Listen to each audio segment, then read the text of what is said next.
गोकुल वासियों, यह बड़े संकट की घड़ी है। सुना है महाराज उग्रसेन को उनके ही पुत्र कंस ने बंदी बना लिया है। बहुत दिनों से किसी ने महाराज को महल से बाहर आते हुए नहीं देखा। न जाने वो कौन सी अवस्था में है। हम यादवों के प्रमुख महाराज शूरसेन भी अपने ही महल में नजरबंद हैं। यादवों पर यह बड़े संकट की घड़ी है।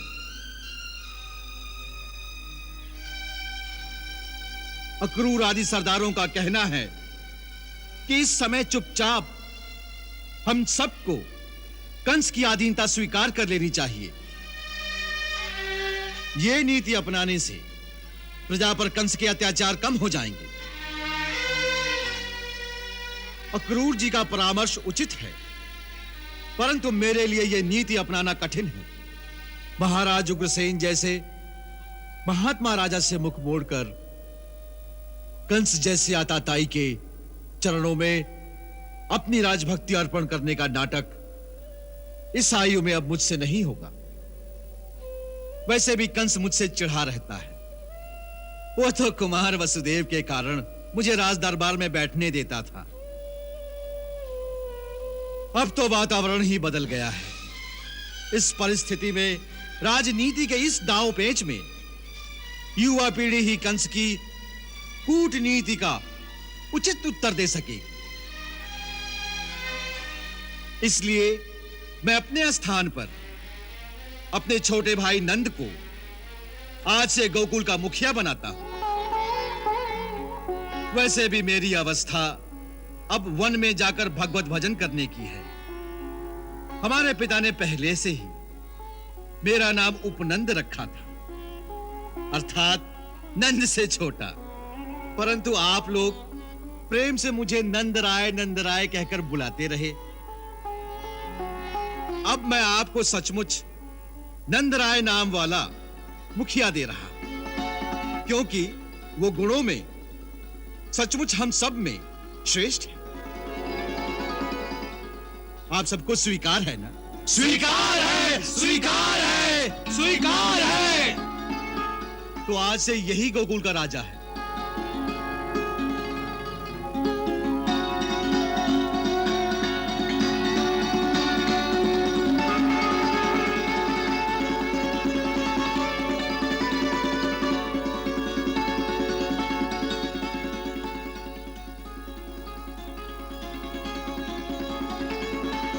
भगवान करे तुम यादव कुल के गौरव को और बढ़ाओ।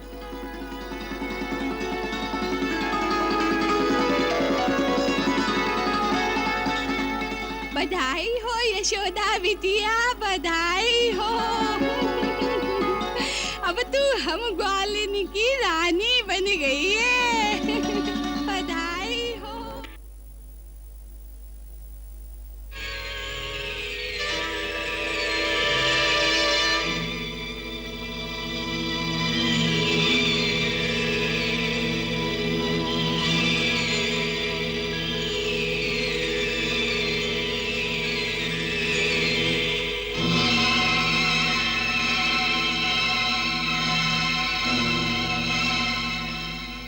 स्वामी, कुमार का खाना लाए हो? जी स्वामी। ठीक है, खोल दो।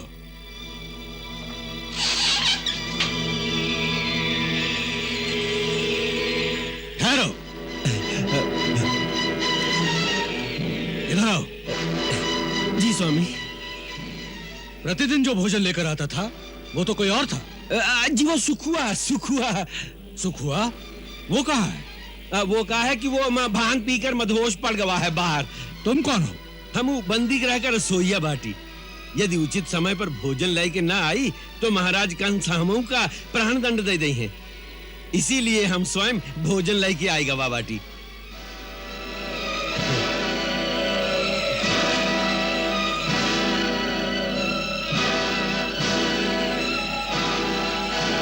ठीक है, जाओ खोल दो। बंदियों का भोजन लाया है।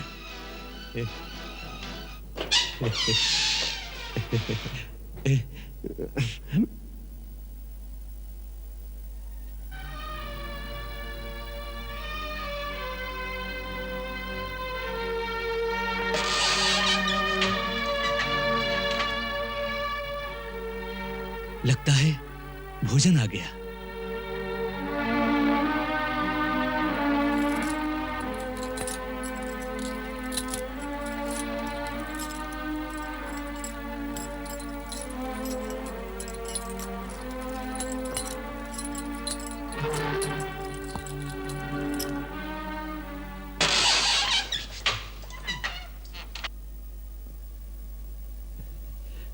जोहार कुमार।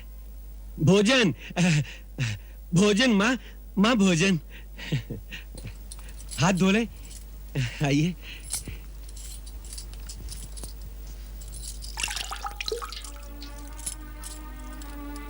मित्रसेन, तुम? माँ हाथ धोइए, आइए।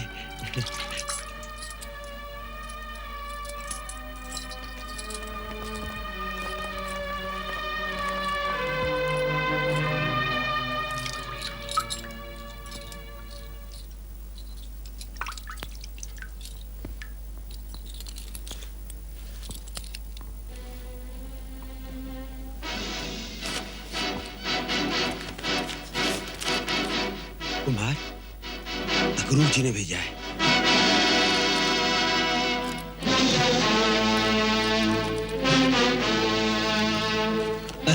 लीजिए माँ, रोटी।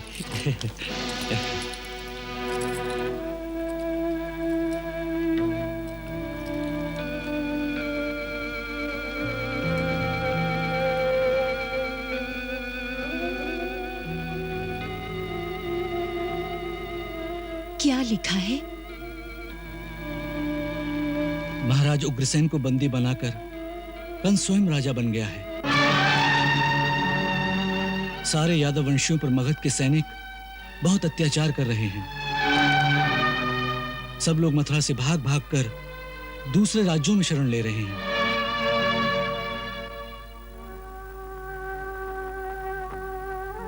आपके पिताश्री महाराज शूरसेन और बड़े भैया देवभाग भी अपने महल में नजरबंद हो गए हैं। उन्हें निकल चलने को कहा था, परंतु वो नहीं माने।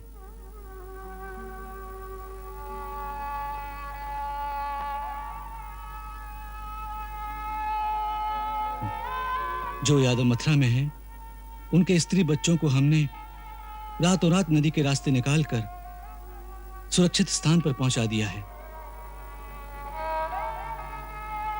कंस का पलड़ा इस समय इतना भारी है कि सब लोग उसकी अधीनता स्वीकार करने के लिए विवश हो गए हैं।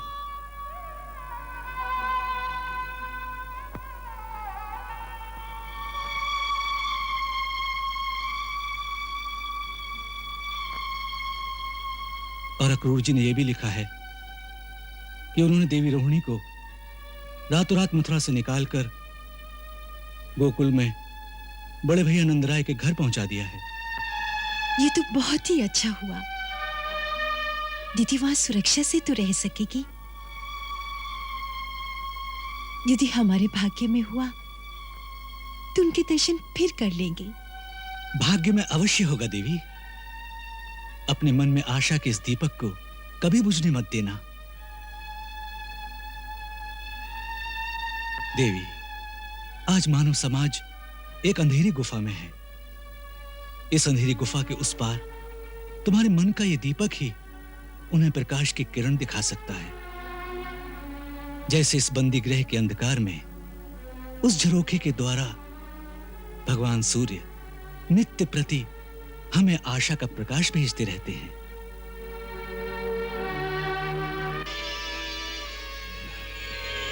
कुमार, अक्रूर जी ने कहा है, यदि अब भी आप अपनी भावी संतान को इस आतताई के हाथों से बचा के निकलना चाहें, तो हमारे यदुवंशी वीरों का एक जत्था अमावस की रात को नदी पार करके इस कारागार की नदी किनारे वाली दीवार को तोड़ देगा। उसके लिए यदि आप सहमत हो तो मैं आपके लिए कुछ लाया हूं। क्या लाए हो?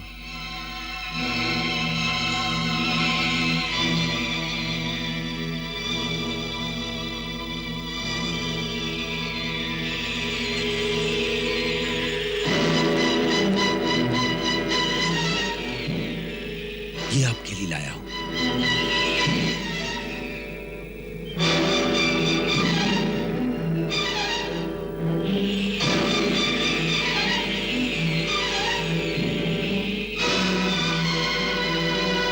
से आप रात को चुपचाप अपनी बेड़ियां काट सकते हैं।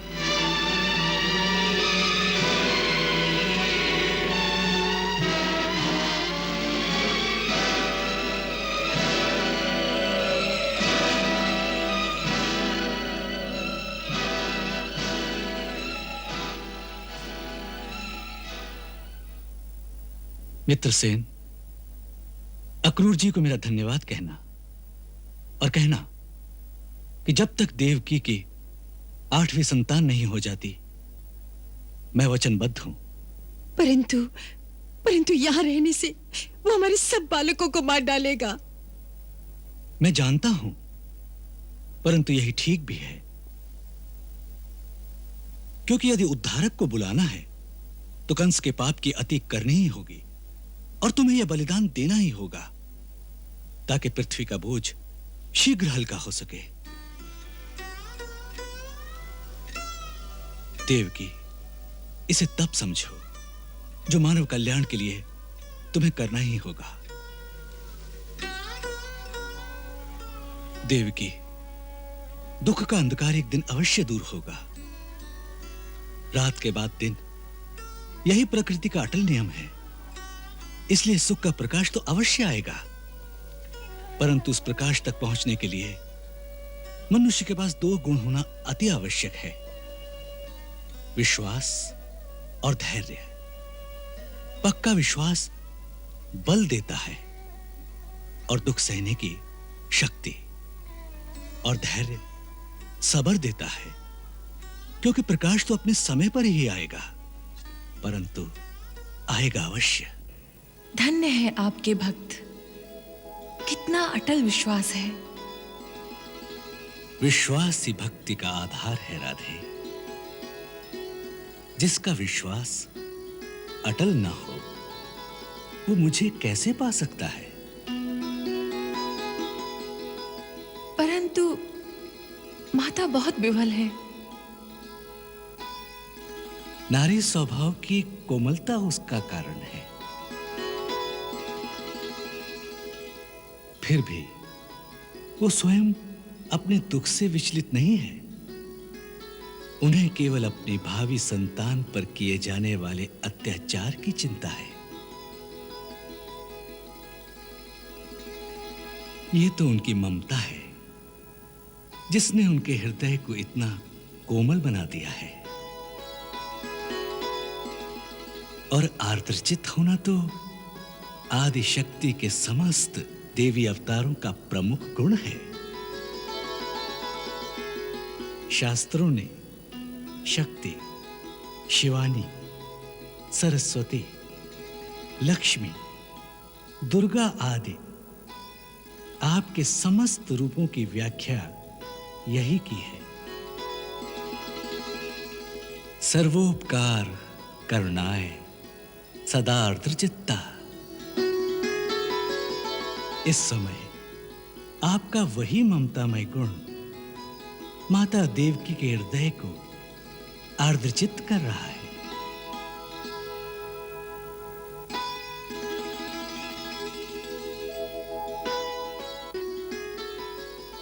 या देवी सर्वभूतेषु मातृरूपेण संस्थिता, नमस्तस्यै नमस्तस्यै नमस्तस्यै नमो नमः।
कोई संतान जीवित नहीं रहेगी।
प्रभु, अब और नहीं सहा जाता। कब तक हमारी विनती नहीं सुनोगे? कब तक? विनती सुनने में भरे हो सकती है देर, ईश्वर के दरबार में किंतु नहीं अंधेर। तू धीरज मत हार, तेरे घर तारनहार आएगा, जगत का तारनहार आएगा। तुझे बंधन मुक्त कराएगा, तेरा सोया भाग जगाएगा।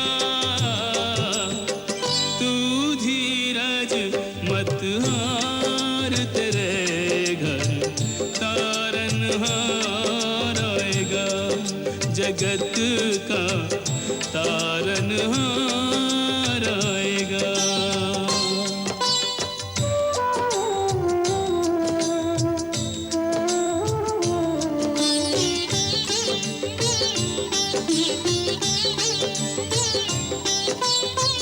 तूफानों में हिम्मत की पतवार संभाले रहना, अंधियारे में आशा का एक दीपक बाले रहना।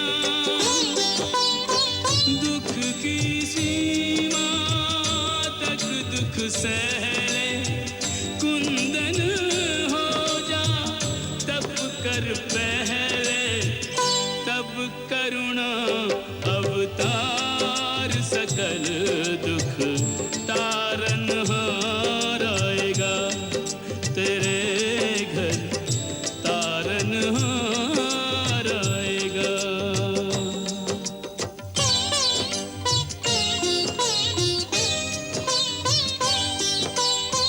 ईश्वर है पाषाण नहीं, दुख से तेरे अनजान नहीं।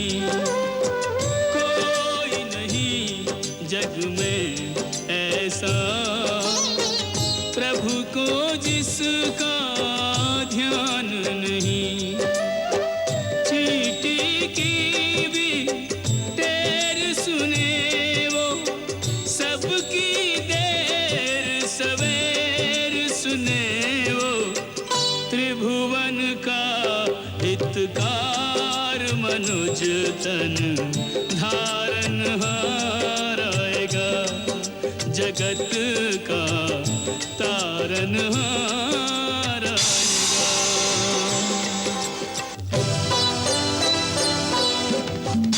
बच्चे को छोड़ दो। भैया नहीं मारो मेरे बच्चे को।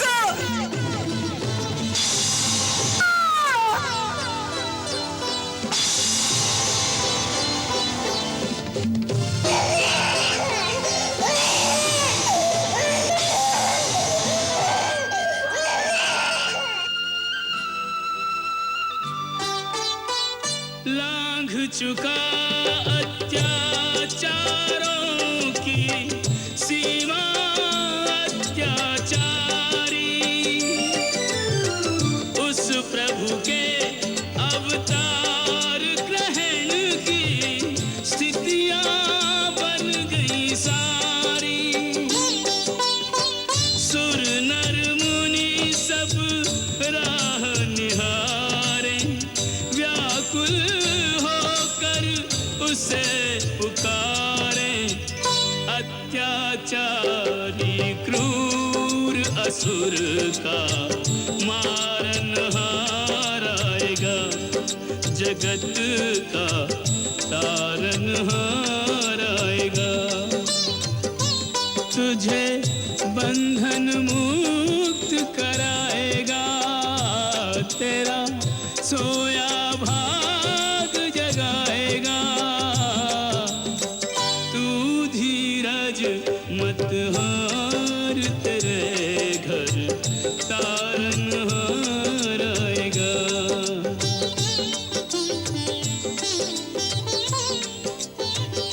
ओ जगत का तारनहार आएगा।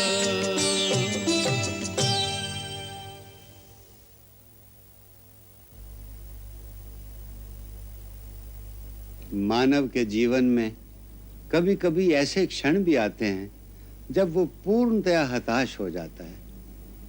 उसके सारे सहारे टूट जाते हैं। बंधु, बांधव, मित्र, साथी, कोई सहायक दिखाई नहीं देता और ना अपना पुरुषार्थ ही काम आता है।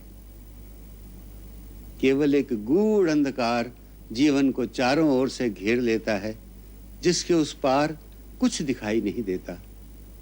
वही क्षण मानव के विश्वास की परीक्षा का क्षण होता है। अपने प्रभु पर विश्वास की परीक्षा का, अपने धर्म पर विश्वास की परीक्षा का, अच्छाई पर विश्वास की परीक्षा का क्षण।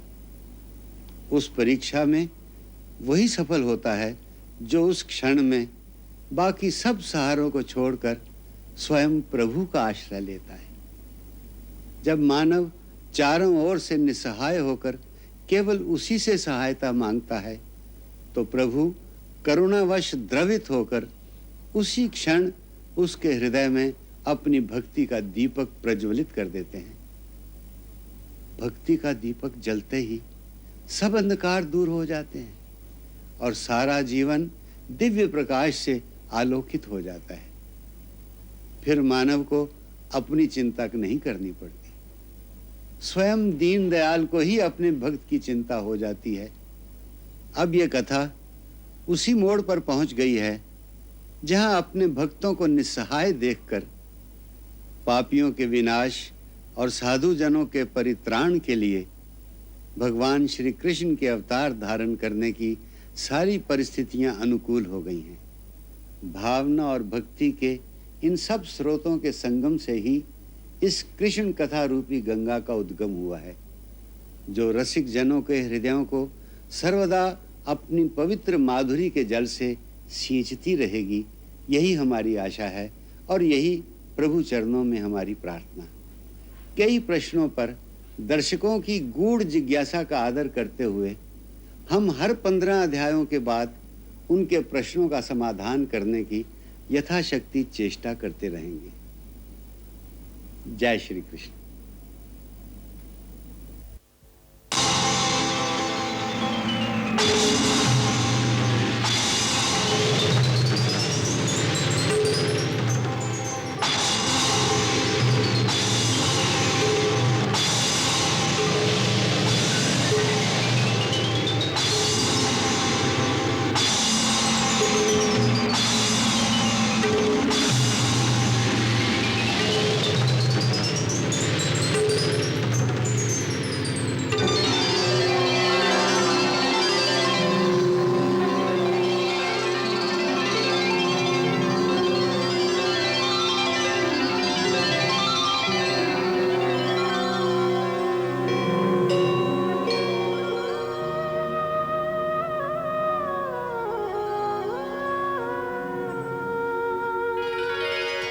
कृष्णं वन्दे गुणातीतं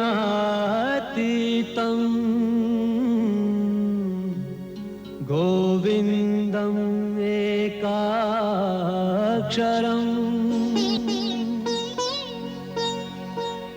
अव्यक्तं व्ययं व्यक्तम् गोपवेशविधायकम्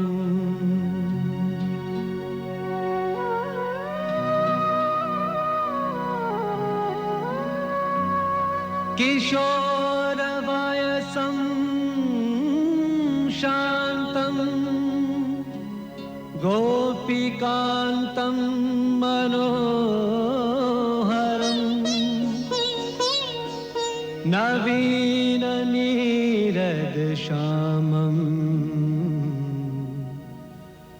कोटिकन्दर्प सुन्दरम्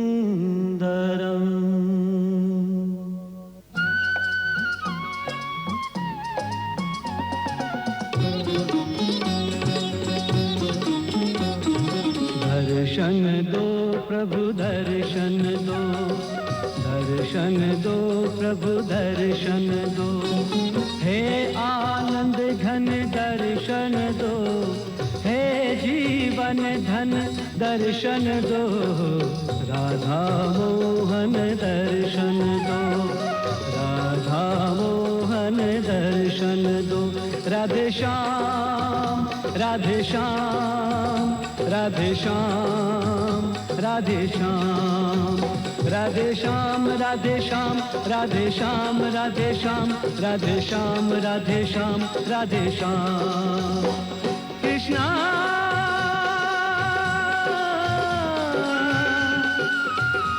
कृष्णा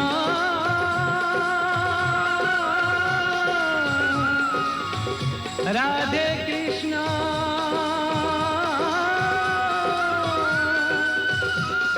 हरे हरे।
आपका स्वागत है शेष जी।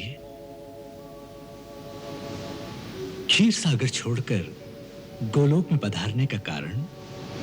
हे परमेश्वर, एक विनती लेकर आपकी सेवा में आया हूं। कहिए। प्रभु, आप तो घटघट वासी हैं। प्रत्येक प्राणी के हृदय की बात आपसे छुपी नहीं, फिर भी पूछते हैं तो निवेदन करता हूं। भगवान, जब आपने अपने विष्णु स्वरूप द्वारा धरती पर श्री राम के रूप में अवतार धारण किया, तो मैं आपके छोटे भाई लक्ष्मण के रूप में आपके साथ आपकी सेवा के लिए गया था।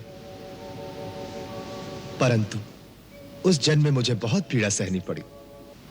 मेरा हृदय बहुत व्यथित रहा। क्यों? हमने आपसे बहुत परिश्रम कराया, बहुत सारे कठिन कार्य आपके द्वारा सिद्ध कराए, इसीलिए ना? नहीं प्रभु, नहीं, ऐसा मत कहिए प्रभु। मैं तो आपका सच्चा सेवक हूं। कठिन कार्य और परिश्रम से मेरा हृदय व्यथित नहीं हो सकता। तो फिर क्या कारण था आपकी व्यथा का? भगवान, छोटा भाई होने के नाते बड़े भाई की हर आज्ञा का पालन करना ही मेरा धर्म था। उसी मर्यादा का पालन करते समय मैं आपको कई बातों से रोक न सका। यदि मैं आपका बड़ा भाई होता तो मैं आपको कभी वन जाने और वहां पर नंगे पांव कांटों पर चलने की कभी आज्ञा न देता।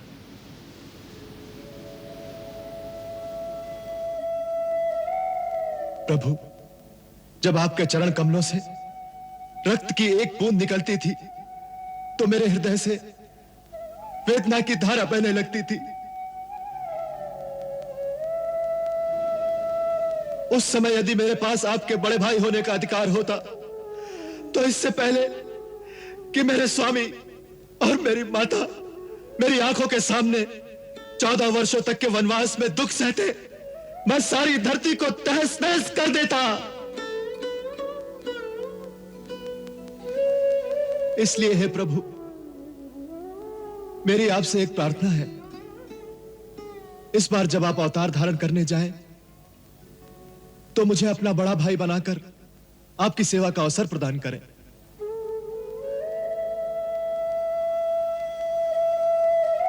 बस इतनी सी प्रार्थना लेकर आया हूं। अपना सच्चा सेवक जानकर इसे स्वीकार कर लें और मुझे माता देवकी के सप्तम गर्भ में जाने की आज्ञा दें।